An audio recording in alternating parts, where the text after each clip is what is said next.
Headlines प्रायोजक राम बंधू लोणचे. आता प्रत्येक जण जिंकेल.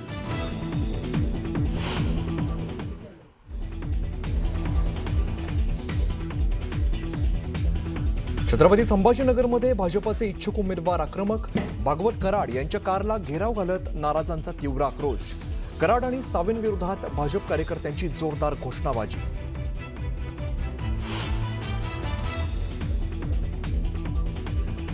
तिकीट न मिळाल्यामुळे संभाजीनगरमध्ये भाजपाच्या महिला कार्यकर्त्यांचं उपोषण. महिलांची भाजप आमदार अनुराधा चव्हाणांकडून समजूत काढण्याचा प्रयत्न.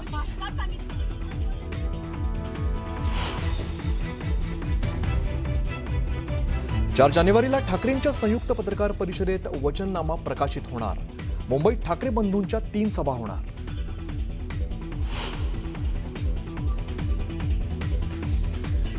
मीरा भाईंदरमध्ये उत्तर भारतीय महापौर बनेल. भाजप नेते कृपाशंकर सिंह यांच्या दाव्याने नवा वाद पेटण्याची शक्यता.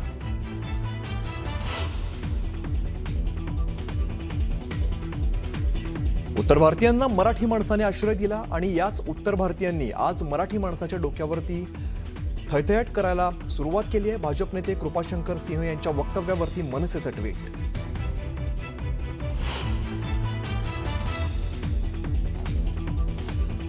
निकालाआधीच भाजपाचे 6 उमेदवार बिनविरोध. केडीएमसीत रेखा चौधरी, आसावरी नवरे, रंजना पेंडकर हे बिनविरोध, तर पनवेलमध्ये नितीन पाटील, धुळ्यामध्ये उज्ज्वला भोसले बिनविरोध. कागदपत्र पडताळणीनंतर अधिकृत घोषणेची शक्यता.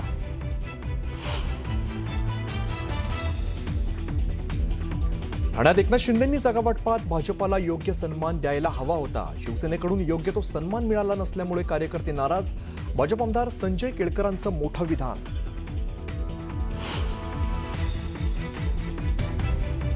31 डिसेंबरच्या सेलिब्रेशनसाठी पर्यटकांची समुद्र किनाऱ्याला प्रचंड पसंती. कोकणातील समुद्र किनाऱ्यांवरती गर्दी. वॉटर स्पोर्ट्सला पर्यटकांची पसंती.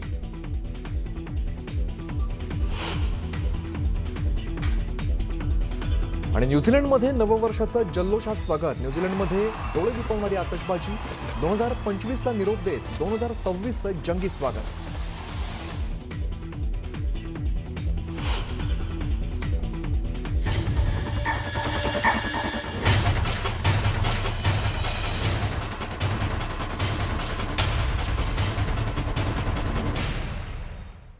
न्यूज 18 लोकमतच्या कॉटन किंग स्टुडिओमध्ये आपलं स्वागत.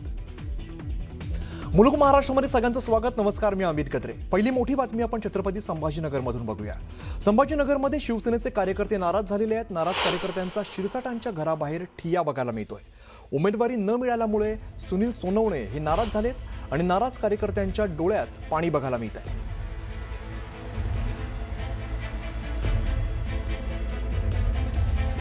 संभाजीनगरमध्ये भाजप कार्यालयात भाजप कार्यकर्ते आक्रमक झाले होते. ज्यांना तिकीट मिळालं नाही त्यांचं आक्रमक पावित्र्य आपल्याला पाहायला मिळालं होतं. त्यानंतर शिवसेनेतही नाराजी नाट्य आता उफाळून आलेलं आहे. मंत्री संजय शिरसाट यांच्या घराच्या बाहेर हा संपूर्ण बंदोबस्त आपल्याला पोलिसांचा देखील दिसतोय. त्याचं कारण असं की जे शिवसैनिक आहेत ते आक्रमक झालेले आहेत. ज्यांना तिकीट नाकारण्यात आलं, ज्यांना तिकीट मिळालं नाही ते या ठिकाणी आक्रमक झालेले आपल्याला दिसून येतात. त्यांचं काय म्हणणं आहे आपण बघूया. तर काय सांगाल, काय अडचणी आहेत, कशासाठी आक्रमक झाले? काल जी मला उमेदवारी प्रभाग 20 म्हणून नाकारली, मला याचं कारण साहेबांना विचारायचं आहे. कारण की आम्ही गेल्या 20 वर्षापासून निष्ठावंत म्हणून कार्य करतो. शिंदे साहेबांच्या उठावामध्ये आम्ही पहिल्या दिवसापासून आहोत. उठावात असताना आम्हाला असं वाटत होतं की शिंदे साहेब आम्हाला न्याय देतील, कारण की पहिल्या वेळेस आम्हाला न्याय मिळाला नाही. आम्हाला न्याय नाही मिळाला म्हणून आम्ही ह्या पक्षाची निर्मिती झाली आणि आम्हाला वाटलं आता न्याय मिळेल. 2015 मध्ये माझी उमेदवारी कट झाली, जाऊ द्या, पण यावेळेस आम्ही लोकसभेत विधानसभेत मी काम केलं. मी कुठल्याही याची अपेक्षा केली नाही मी. आणि विषय आज झाला की काल आम्हाला गद्दार म्हणणारे, आम्हाला तलवारी दाखवणारे त्रिंबक तुपे सारखे माणसं आज आमच्या पक्षामध्ये मेन झालेत. अरे आम्ही मेन पाहिजे होतो, आमच्यासारखे कार्यकर्ते मेन पाहिजे होते. झाले कोण? जे काल गद्दार ते मेन झाले. आणि आमच्या शिवसेनेला मतदान करणार आहात, महायुतीला तिथं सपोर्ट करणार आहात? नाही, आम्ही कोणाला मतदान करणार नाही. मी मतदान नाही करणार. फक्त मला साहेबांकडून विचारून घ्यायचं आता आम्ही काय करायचं. मावशी, का तुम्ही एवढे आक्रमक झालात? काय तुमची मागणी आहे? एवढं सांगतो की ज्यांना तुम्ही टावर माझ्या भावाला न्याय मिळालाच पाहिजे. माझ्या भावाचं तिकीट का दुसऱ्याला दिलं? मागासवर्गीय माणूस आहे, हा. मी मागासवर्गाच्या आमच्यावर का भाऊ नाही केला अन्याय? नक्कीच आपण जर बघितलं तर संपूर्णच कार्यकर्ते या ठिकाणी आक्रमक झालेले दिसतात. ताईच्या डोळ्यामध्ये देखील आपल्याला या ठिकाणी अश्रू पाहायला मिळतात. ताई काय सांगाल, कंठ दाटून येतोय, रडता आहात, काय भावना आहे? नाही नाही, आमचे साहेब निवडून आले पाहिजे आमच्या एरियामध्ये. आम्हाला हेच बक्षी पाहिजे, बाकी काही नाही पाहिजे आम्हाला. आमच्या महिलेमध्ये आमच्या बक्षी पाहिजे होतं. आता महायुतीला सपोर्ट करणार आहात?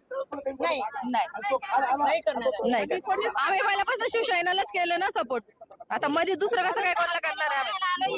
इथं काय मागणी आहे, कशासाठी आलात? आमच्या भाऊला न्याय मिळाला. हा, सोनूने भाऊ आहे त्याला न्याय मिळालाच पाहिजे. आपण जर बघितलं तर महिलांच्या डोळ्यामध्ये अश्रू आहेत. जे सोनूने उमेदवार होते ते देखील आपल्याला जमिनीवर लोळलेले या ठिकाणी पाहायला मिळतात. प्रचंड आक्रमक झालेले ते या ठिकाणी दिसून येतात आणि आता भाजपनंतर शिवसेनेतही आक्रोश आपल्याला पाहायला मिळतोय. अविनाश कानडे, न्यूज 18 लोकमत, छत्रपती संभाजीनगर.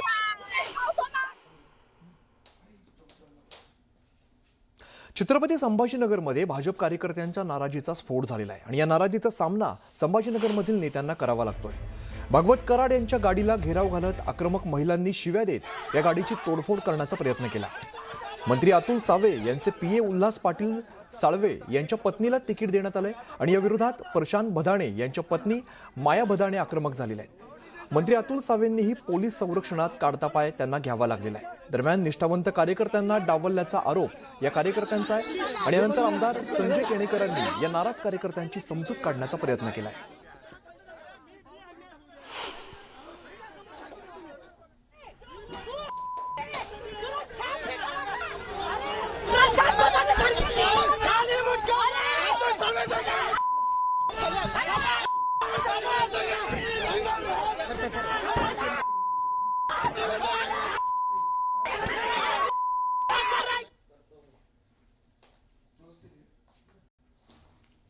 दरम्यान छत्रपती संभाजीनगरमध्ये भाजपाकडून डॅमेज कंट्रोलचा प्रयत्न करण्यात आलाय. नाराज प्रशांत भदाणे यांची समजूत काढण्यात आमदार संजय केणेकर यांना यश आलंय.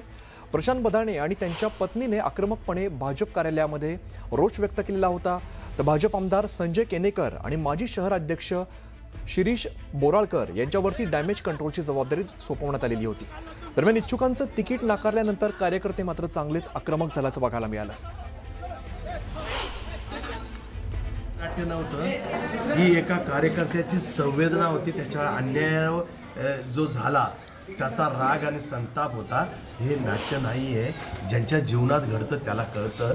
परंतु हे पक्ष एकाच वेळेस सगळ्यांना संधी देऊ शकत नाही. भदाण्यांपुरताच नाहीये, ज्या ज्या कार्यकर्त्यांना संधी देता आली नाही पक्षाला त्या त्या कार्यकर्त्यांच्या घरी जाऊन चहा पाणी पिणे, त्याची आणि कौटुंबिक परिवाराची जी मानसिक स्थिती झाली त्या मानसिक स्थितीला उभारा देणे आणि त्यांचा आत्मविश्वास वाढवणे आणि त्यांना परत भारतीय जनता पार्टीच्या त्याच गतीने कामाला लावणे. छत्रपती संभाजीनगरमध्ये आज सुद्धा भाजप कार्यकर्त्यांमध्ये प्रचंड नाराजी बघायला मिळते. भाजप महिला कार्यकर्त्या तर भाजप कार्यालयात उपोषणाला बसलेल्या आहेत. उमेदवारी न मिळाल्यामुळे भाजपाच्या महिला कार्यकर्त्या उपोषण करतायत. दरम्यान त्यांची समजूत काढण्याचा प्रयत्न भाजपाच्या आमदार अनुराधा चव्हाण यांनी केलेला आहे. तर आता आमदार संजय केणेकर सुद्धा उपोषण करणाऱ्या महिलांची भेट घेत आहेत.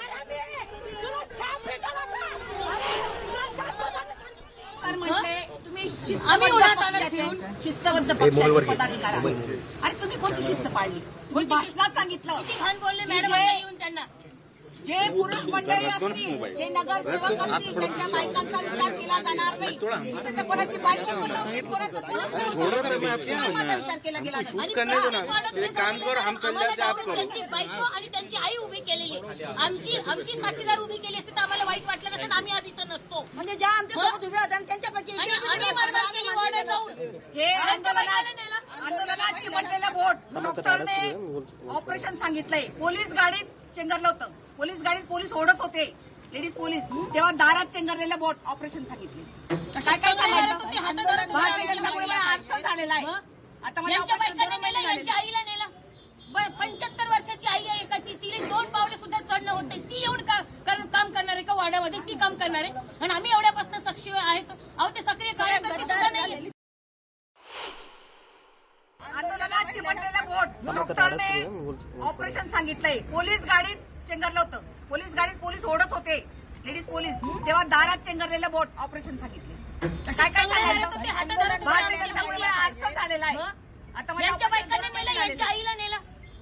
75 वर्षाची आई आहे एकाची, तिला 2 पावले सुद्धा चढणं होत नाही. ती येऊन काम करणार आहे का वाड्यामध्ये? ती काम करणार आहे आणि आम्ही एवढ्यापासून सक्रिय आहेत. अहो ते सक्रिय कार्यकर्ते सुद्धा नाही.